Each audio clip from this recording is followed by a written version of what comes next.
Heads high is our posture. Against all odds, we gon' prosper. We know our place in this world. We gon' shine our lights till it hurts. Staying focused, we know our day coming. Negative vibes, we escape from it. We know our place in this world. We gon' shine our lights till it hurts. What's good? What's good, everybody? Welcome back to another episode of The Urban Platform Speaks. I got my co-host Lisa Florenzen in here with me, and we are here to talk about crucial things that you should know when starting a business. So Lisa's going to help me with this topic. And so what's been going on, Lisa? Gosh, a lot, but Yeah. it's been good. It's been good to be busy. I'm on a downturn right now. Getting ready to, as I told you off camera, I'm getting ready to, my son is getting married. My eldest son is getting married, so that is surreal. Cool. And yeah, so Yeah. I'm just happy to be back. I know it's been a while since we've done a couple shows, so Yeah. I was That's able yeah. to, get with you and squeeze some out. So Right. yeah, Yeah. let's do this. Yeah. I appreciate, what I mean. I know you've been busy, so I definitely appreciate, Yeah. Absolutely. Yeah. Yeah. I appreciate it. So, yeah, so with that being said, I want to get right into it. Crucial things that people should know when starting a business. And I thought that this one would be, well, we discussed the one, let me see. I can't even find it. Build smart. Oh, okay, here we go. All right, so yeah, this would be a good starting for this topic. Build smart from the beginning. And so, what are your thoughts on this heading right here? Well, Build Smart from the beginning really is all about, placing the foundation of your business on solid ground. Right. As a business consultant, I am, part of my job is to help people with their organization as far as, what does your business look like? Is it just a side hustle? Is it a Yeah. hobby? Is this an LLC? Could it be, something bigger? Do you want to just start out as a sole proprietor? Maybe you don't need any of that stuff. Maybe you're just testing the waters out. So it is very good to find out what your plans are from the Mhm. beginning, what your exit strategy for your side hustle or your business is from the beginning, and that way you can plan your foundation very smartly. Yeah. And I think that's a good one too, and I also think that like to build smart from the beginning, I think it also saves you some time as far as like going back and having to make like corrections or to restructure. Sometimes, if you don't start the business the right way, like you said with a LLC or sole proprietorship, that you want to know which one of those you're going into, so you start out on the right foot and save time. Yeah. So Absolutely. that's definitely very important. All right, so this next one is find a mentor. That's I think that's important too. Oh, yeah. I mean, yes. Yeah. If I would have had myself, back in the day, I can't even tell you where I'd be now if I would have had myself.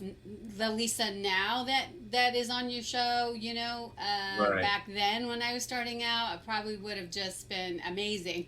But I Yeah. went through I went through mentors as well. Mhm. Those are very important to have.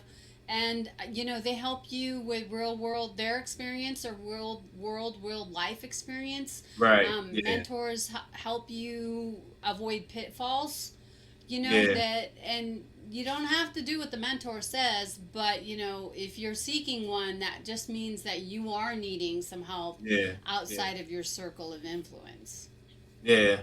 That's true. I think the mentor helps you with like your learning curve. Because time is very important when it comes to, like learning. If you try to do it all by yourself, it just takes so much longer for you to learn a business if you don't have a mentor. And I think even in the beginning, when you can't find a mentor, I think you can do like you can research on the internet because we have so much information on the internet. Read books. I think about about people who are in the same profession that that you're looking to go into. I think that will help, because mentoring is very important. It definitely, like you said, it's if you can find a good mentor, that's really a blessing for real. Yeah. Yes, and one thing I might want to say on that as well, Mike, is that pay attention to mentors who have success, Right. and also mentors who have faced obstacles. Right. Broke mentors are not really where you want to get your advice from. Okay, Yeah. so I only say that, I don't say that out of disrespect, Yeah. but broke people are not where you want to get your advice from. Right. And Yeah. there will be plenty of broke people close to you that will tell you your ideas are ridiculous, it won't work, blah blah blah. They'll be negative, but you want to find people who have been successful, even if that success means they have gone through obstacles and failed a little. You want to find someone with deeper pockets Right. than the circle around you. Yeah. That's true. That's definitely good advice because yeah, definitely. You have to really, like you said, consider the source. That, like, the source. That's very important. Considering the source. All right. So another one I want to go into, another heading that I want to go into is adapt quickly. And so like the way I see that, because like, to clarify with adapting quickly, sometimes when you start a business, you may not have a lot of experience in that business, but and a problem or issue may come up, but you need to be able to make a decision. You can't really dwell on those decisions because, like I said, time is very important. So you may need to be able to adapt quickly, and then recover from whatever the situation is. Yeah, I think you said it best, Mike. You definitely can't go into a business being shy or unable, fearing change, Yeah. because there will be times in your business that you will be forced to change, Mhm. and you have to be able to, like you said, adapt to that, um, maneuver that situation, get past it as best as you can. Yeah. Yeah.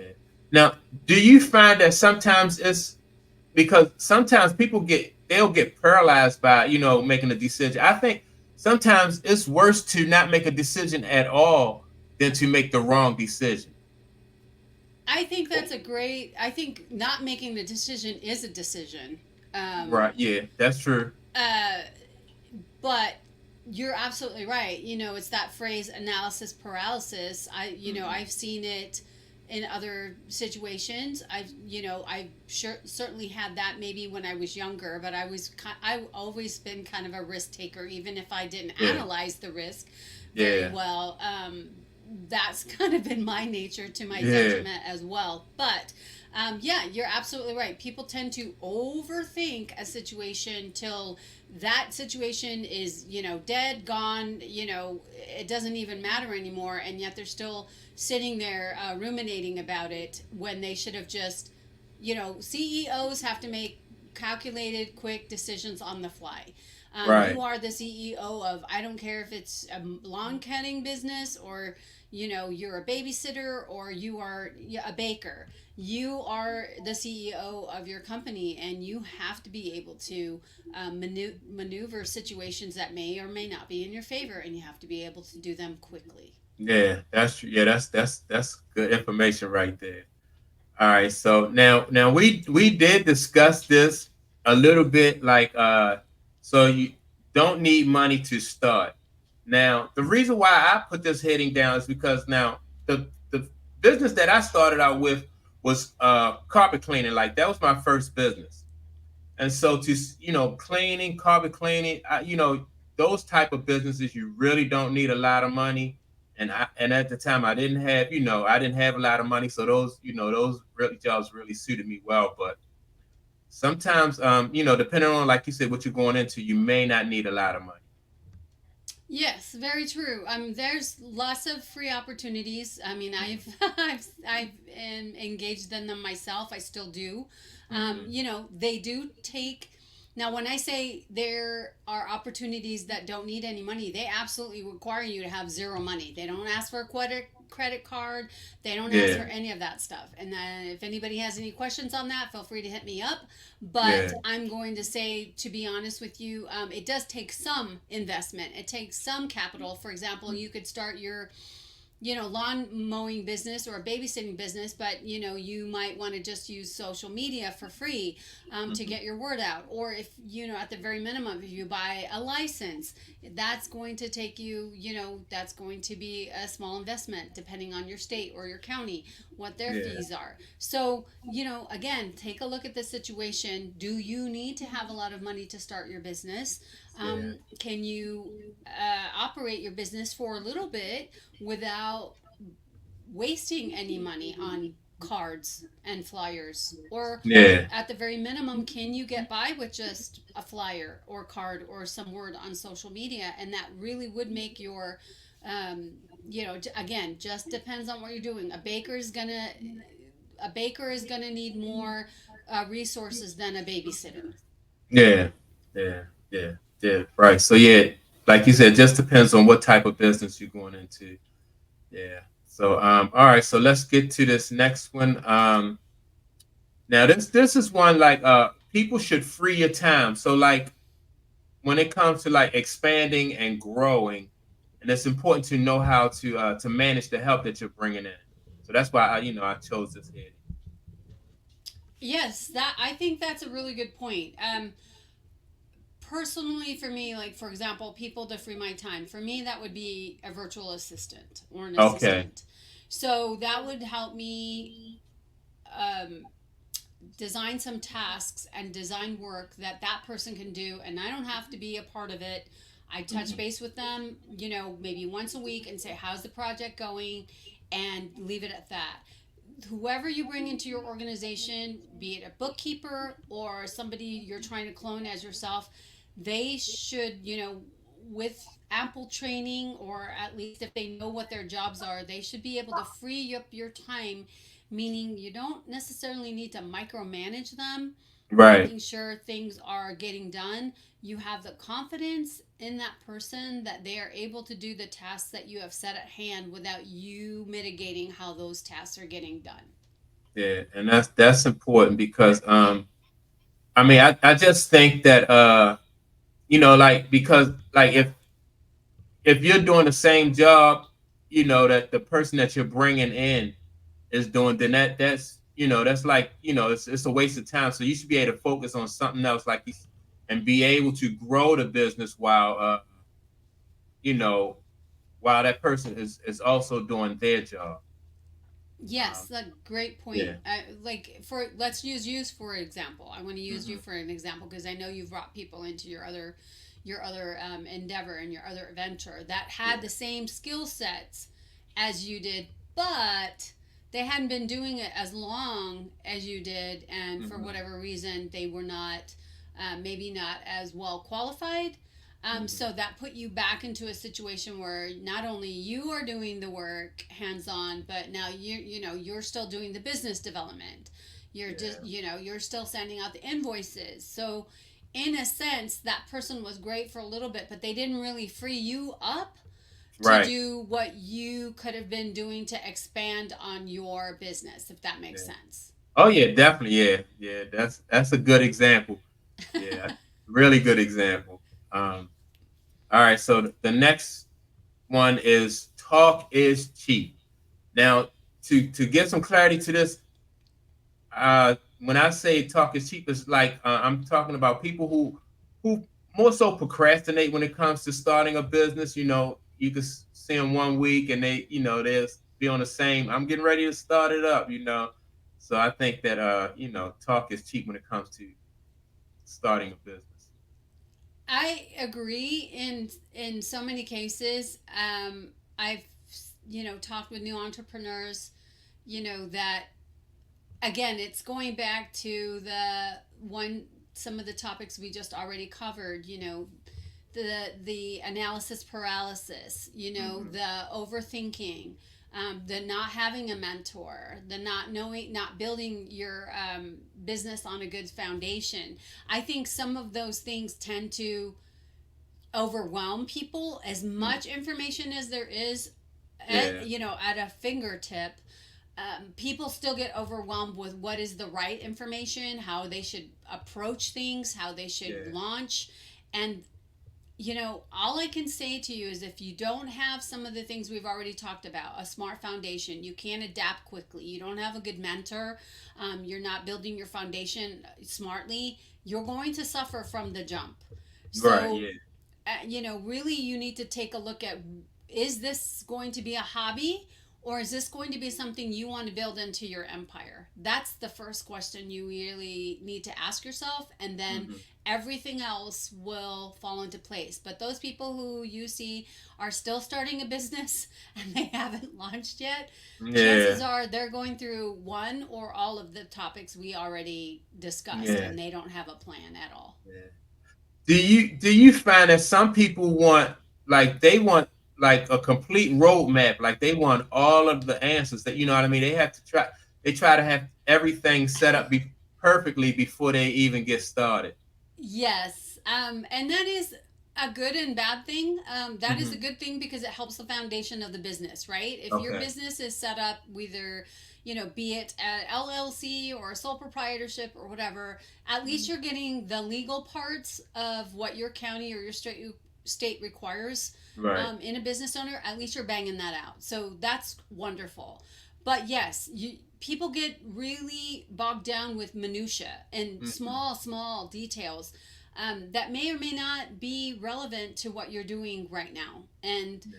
the best thing I can give you is, yes, there's a set foundation of how to start a business, even a side hustle.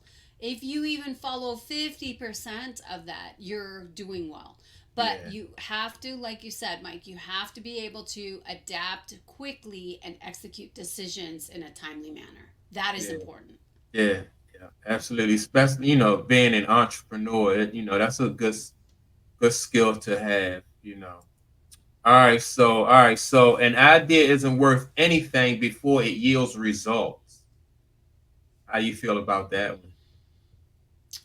I do feel that that's really an important one because you know, let me relate to that, is that even as a writer, I have lost so many ideas Mhm. because I didn't have a pen and a paper beside my bed, a Mhm. notepad. Or I thought, I so convinced myself that I was going to remember these ideas, and poof, Mhm. they're gone. But Right. for those of you who do keep, a pen and paper and you have your ideas, you could talk about ideas all day long. Like, I got an idea for this, and I think this.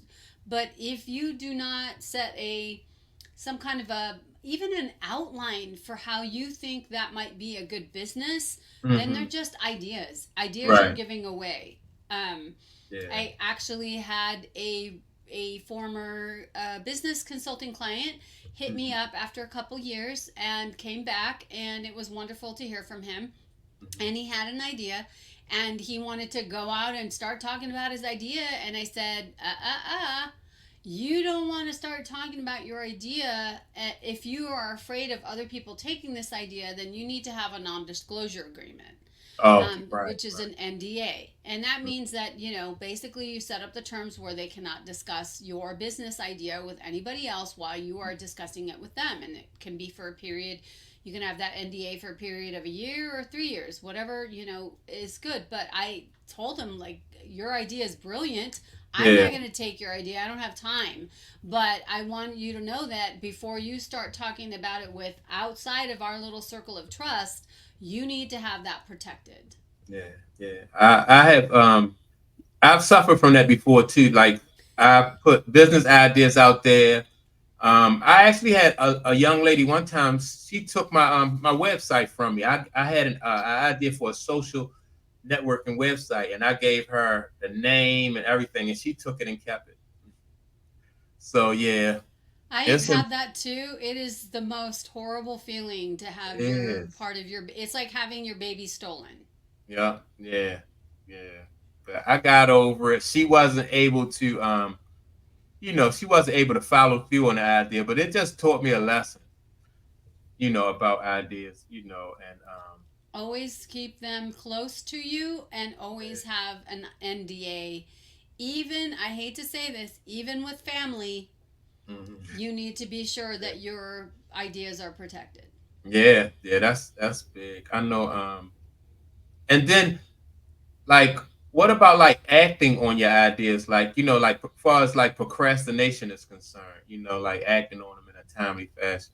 Well, like you said, that goes on, that goes to everything that we've been talking about. Like if Hmm. you're not willing to sacrifice, if you're not Hmm. willing to adapt, if you're not willing to put down some kind of outline or foundation for this idea Yeah. to take growth, like you've got to have, your idea is a seed. That Mhm. seed will not just sprout without water or sunlight or soil. So these are all the things that you need to consider, when you Yeah. are having an idea, that you have, research it. Has anybody done it before? Or has somebody Yeah. tried to do it and been unsuccessful? And what were their pitfalls so that you can avoid them as well? I mean, even great ideas, like you said, Mike, they don't go anywhere if you don't have some kind of a plan. Right. Yeah. Yeah. I had an idea probably like about 20 years ago. I had an idea for like a water bottle with a filter made inside of it. And I was talking to we was just a friend of mine. We was talking about water bottle because we was drinking water, and I said it'd be cool if somebody came up with a water bottle that had like a filter inside of it. So as you drank the water, it runs through a filter. And then so a few years later, a company came out with that idea, and I was like, man, that would have been cool for me to. But yeah, Absolutely. yeah. I've had some ideas as well. And, brief story, I had an idea for like a shelf, a cabinet protection idea for infants. Oh, And okay. I drew it up and hired myself one of those intellectual property assistant Hmm. companies. To my chagrin and embarrassment, they made a really lovely presentation for Hmm. for my idea, and I hadn't filed a provisional patent or a utility patent for the idea, and I wanted to, but what this company didn't do for me that I wound up doing myself and Hmm. finding on complete accident is I found my invention Mm. at at a Walmart in the baby department, Oh, wow. and that invention was actually did not have a United States patent because the company was Israeli. Oh, wow. So there, then when I brought that up to the company that was helping me with my idea, they immediately recoiled and rebuffed and said, oh, well, we didn't check that. And I said, obviously, it's being sold here in the United States. Yeah. Long story short, I could not, after discussing it with my husband at the time, I could not take on a multi-million-dollar Israeli company and fight for a U.S. patent. That Right. was Yeah. way beyond my stay-at-home mom wages. Yeah. Yeah. So I let it go. I painfully let it go. Yeah. But Yeah. I could have battled that company for the right to my design in the United States. Oh, okay. Yeah. Yeah. That's it. Those. Yeah. When you have ideas like that, I like I said, I know firsthand experience how much those, that stuff just, And it cost me time and it cost me yeah. money. And Yeah. it is a lesson I will never, ever forget. Yeah.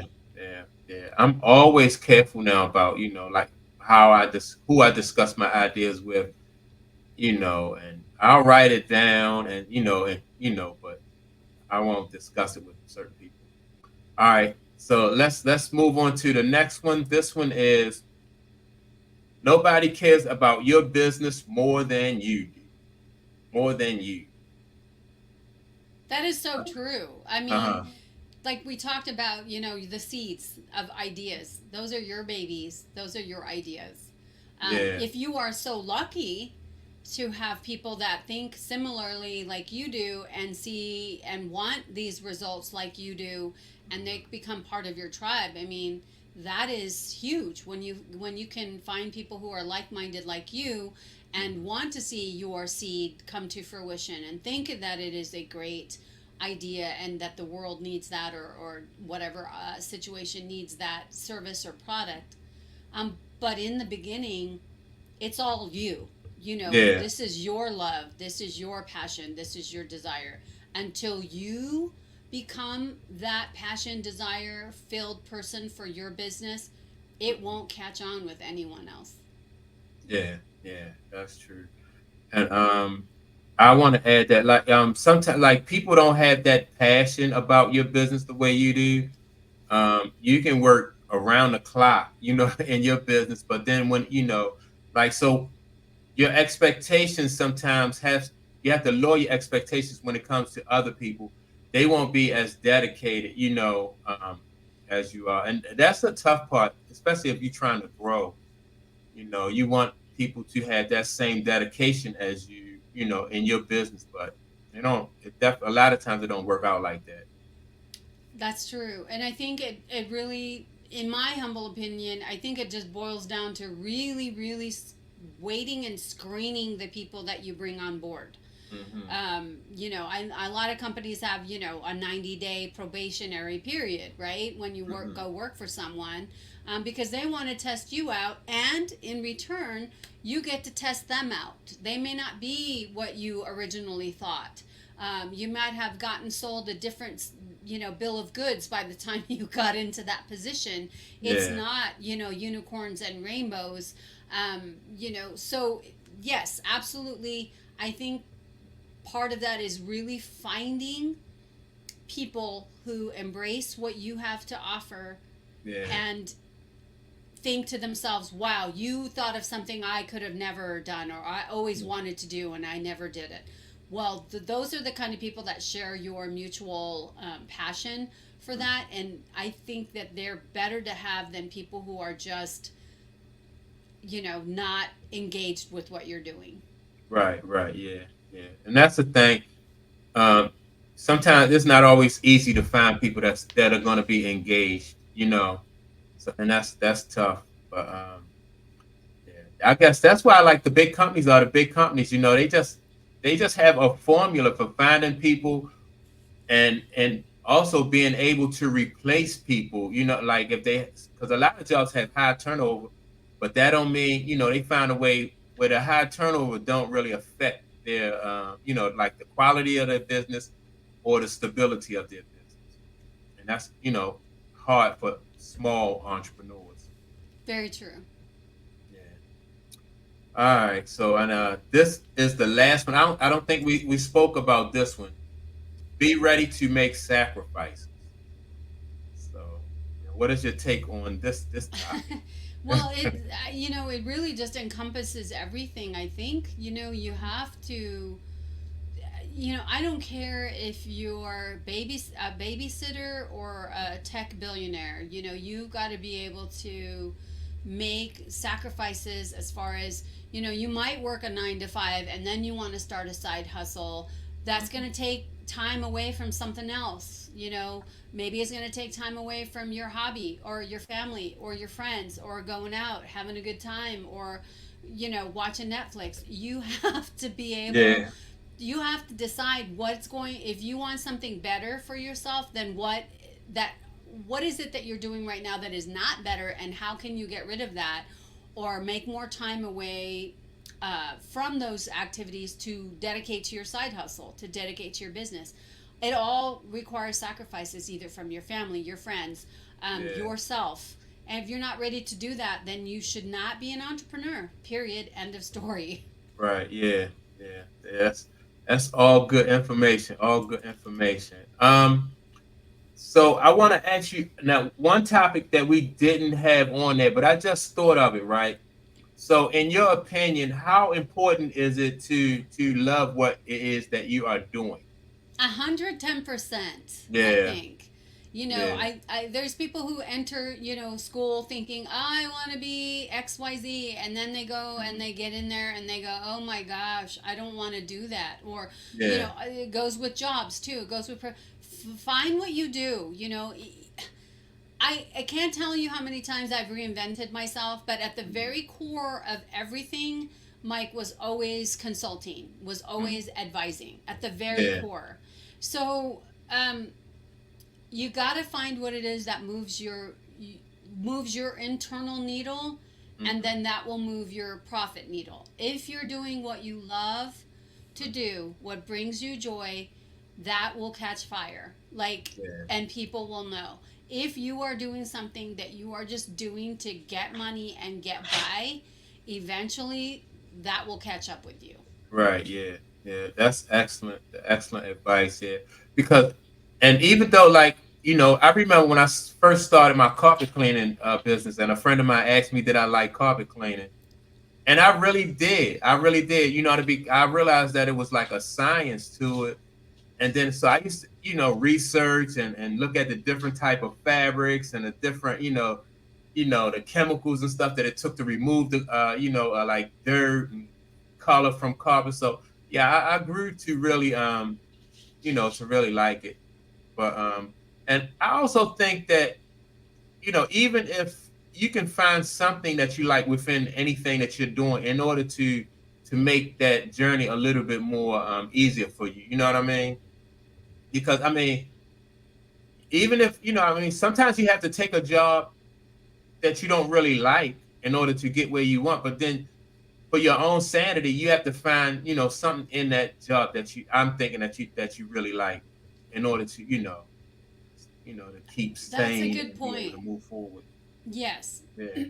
You have to make, we all do the make it to fake it. You could call it imposter syndrome, whatever. Back in my Mhm. day we call it Yeah. fake it till you make it. And Yeah. so, yes, I've taken jobs, in youth, and even some consulting jobs that I thought, oh my gosh, what am I doing? Yeah. But there's you create mentally. You have to create an aspect of that job that you will like or will Right. turn into liking, right? And that makes it, as you said, a lot easier to swallow, than Mhm. it is just going into it and I hate this job, I hate this gig, I don't want to do this, I don't want to be here, but I need this job. You Mhm. got to find some little light about it, and that will make it so much more palatable. And think about it this way: there are many things in your life that will be a stepping stone to something greater. If you Mhm. think of this not so great job with the one good thing you like about it, a stepping stone to something greater, it will make it so much easier for you to continue to show up. Yeah. Yeah. That's a good point. Great point. Really. Yeah. Okay. I think we just about covered it. I mean, I think that there's some good information for people, like who are wanting to start a business or be an entrepreneur.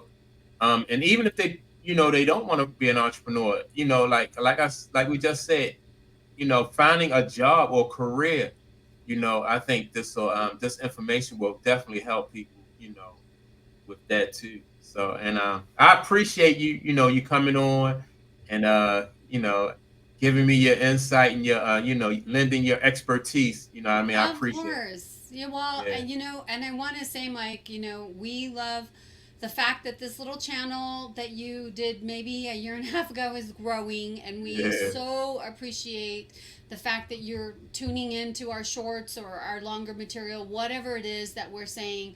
Yeah. But we also want to, Mike and I also want to encourage you to please drop in the comments if there is a topic that you are wanting help on, and you think it's something we can cover, please let us know.